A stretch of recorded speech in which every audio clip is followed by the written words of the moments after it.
ছিলেন। এজিদ মুসলমান হওয়ার পরেও ইমাম হুসাইনও মুসলমান, এজিদও মুসলমান। তো এজিদ মুসলমান হওয়ার পরেও একজন মুসলমানকে সে হত্যা করল না, ইমাম হুসাইনকে তিনি নির্মমভাবে শহীদ করেছেন।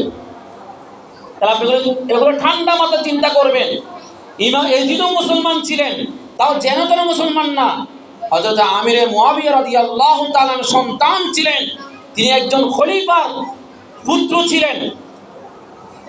তিনি জানেন ইমাম হুসাইন রাদিয়াল্লাহু তাআলা আনহু নবীজির নাতি, তিনি জানেন। এবং ইমাম হুসাইন কেমন তাও তিনি জানেন। জানার পরেও তাকে শহীদ করেছে। কেন করেছে? এই জন্য করেছে, শুধু ক্ষমতার জন্য করেছে, শুধু ক্ষমতার জন্য তাকে শহীদ করা হয়েছে। এজন্য আল্লাহ বলেন ওয়াকালাল্লাযীনা কাফারু লা তাসমাউ লিহাযাল কুরআন। কাফেররা সমাজে কোরআন দিয়ে সমাজ চলক, রাষ্ট্র চলক, কাফেররা কখনো চাইবে না। কেন?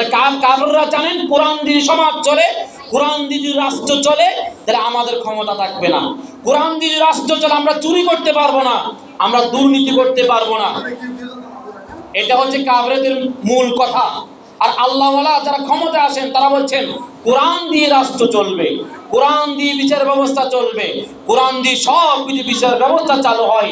তাহলে সেখানে সুদ থাকবে না, ঘুষ থাকবে না, চোর থাকবে না, বাটপার থাকবে না, চাঁদাবাজ থাকবে না, যারা দুর্নীতি করেন তাদের থাকবে না। এই জন্য আমি শুরুতে একটা গজল বলেছিলাম, কোনো একদিন যদি বাংলাদেশের ভাগ্য আকাশে, পৃথিবীর ভাগ্য আকাশে কালিমার পতাকা যদি উড়ে, তাহলে সেখানে মারামারি থাকবে না। যেমনটা আমার রাসূল সাল্লাল্লাহু আলাইহি ওয়াসাল্লাম, তিনি 10 বছর তিনি কোরআন দিয়ে রাষ্ট্র পরিচালনা করেছেন। তিনি বিচার ব্যবস্থা এমনভাবে করেছেন, যারা চুরি করেছে তাদের হাত কেটে দিয়েছেন, যারা জেনা করেছেন তাদেরকে আশীর্বাদ দেওয়া হয়েছে। তিনি কোরআন দিয়ে বিচার ব্যবস্থা তিনি পরিচালনা করেছেন, কোনো একজন চোর পাওয়া যায়নি। রাসূলুল্লাহ সাল্লাল্লাহু আলাইহি ওয়াসাল্লামের পরে রাসূল ইসলামের খলিফা হযরত আবু বকর সিদ্দিক রাদিয়াল্লাহু তাআলা আনহু, তিনি 2 বছর 3 মাস 9 দিন তিনি খেলাফতের দায়িত্ব পালন করেছেন। তিনি যখন খেলাফত থাকা অবস্থায় আমিরুল মুমিনিন ছিলেন, তখন তার সময়কালে একদল নামধারী মুনাফিক মুসলমান, এরা যাকাত দিতে তারা অস্বীকার করেছেন। সঙ্গে সঙ্গে ইমাম আবু বকর সিদ্দিক রাদিয়াল্লাহু তাআলা আনহু তাদের বিরুদ্ধে যুদ্ধ করেছেন, যেন তারা যাকাত দিতে অস্বীকার করেছেন। তাদের বিরুদ্ধে কি করেছেন? তিনি যুদ্ধ ঘোষণা করেছেন, আবার তিনি পুরো যাকাত প্রতিষ্ঠা করেছেন। তারপরে হযরতে ওমর ফারুক রাদিয়াল্লাহু তাআলা আনহু, তিনি 10 বছর 6 মাস 3 দিন তিনি খেলাফতের দায়িত্ব পালন করেছেন। তারপর হযরত ওসমান রাদিয়াল্লাহু তাআলা আনহু, তিনি 11 বছর 11 মাস 17 দিন তিনি খেলাফতের দায়িত্ব পালন করেছেন। তারপর হযরতে আলী রাদিয়াল্লাহু তাআলা আনহু, তিনি 4 বছর 8 মাস 23 দিন তিনি খেলাফতের দায়িত্ব পালন করেছেন। তারপর হযরতে ইমাম হাসান রাদিয়াল্লাহু তাআলা আনহু, তিনি 6 মাস 8 দিন তিনি খেলাফতের দায়িত্ব পালন করেছেন। মূল কথা হচ্ছে 632 খ্রিস্টাব্দ থেকে শুরু করে 661 খ্রিস্টাব্দ পর্যন্ত, তার মানে 30 বছর, তারা একাধারে 30 বছর কোরআন দিয়ে তারা রাষ্ট্র পরিচালনা করেছেন, কোরআন দিয়ে তারা সমাজ ব্যবস্থা পরিচালনা করেছেন, কোরআন দিয়ে তারা বিচার পরিচালনা করেছেন, কোরআন দিয়ে সমাজ পরিচালনা করেছেন।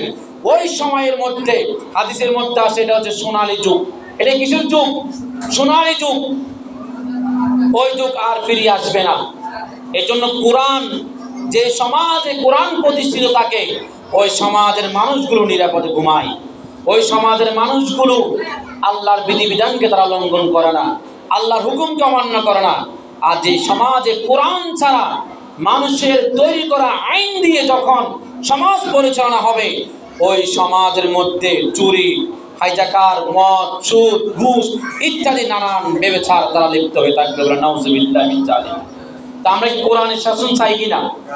এখন আমরা শুধু মুখে বললে হবে না, কাজে প্রমাণ দিতে হবে। কাজে যখন আপনি প্রমাণ দিতে যাবেন, যখন আপনি কোরআন দিয়ে যখন সমাজ ব্যবস্থা পরিচালনা করার জন্য যখন মাঠে ময়দানে আন্দোলন করতে যাবেন, সেম আপনাকে দমন করার জন্য আরেক দল মুসলমান আপনার বিরুদ্ধে চক্রান্ত করবে। যে এরা কি মুসলমান?